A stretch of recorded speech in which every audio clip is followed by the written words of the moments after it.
महाविनाश के करीब पहुंची दुनिया, प्रलय की घड़ी में बचे 90 सेकंड, वैज्ञानिकों ने दी चेतावनी।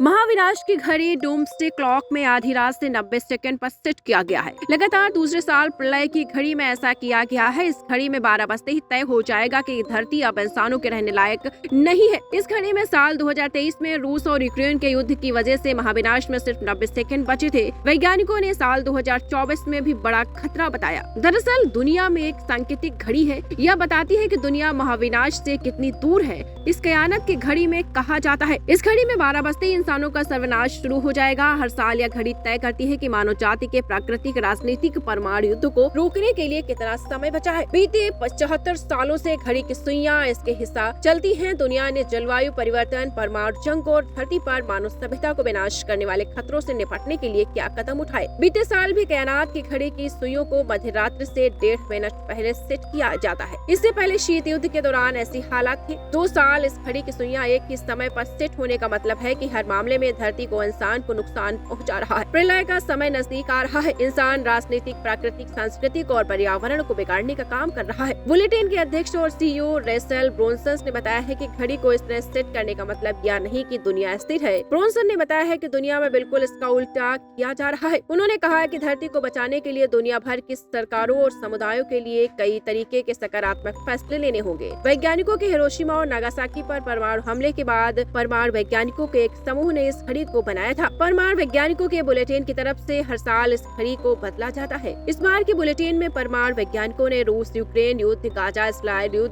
इजराइल युद्ध और बीते साल का सबसे गर्म वर्ष होना, विनाश की एक वजह प्रमुख मानी। एआई यानी आर्टिफिशियल इंटेलिजेंस को भी विकास के लिए एक विघटनकारी तकनीक के तौर पर देखा जा सकता है। इससे भ्रष्टाचार और दुष्प्रचार बढ़ने की आशंका जताई गई है। वैज्ञानिकों द्वारा यूक्रेन युद्ध को भी परमाणु हमले के जोखिम के तौर पर देखा जा रहा है। रेचल ने नवीकरणीय ऊर्जा में निवेश को सकारात्मक कदम बताया। उन्होंने कहा कि बुलेटिन में जोर दिया गया कि घड़ी का मकसद किसी को डराना नहीं है, सिर्फ लोगों को जागरूक करना है, सही दिशा में काम करने के लिए प्रेरित करना है।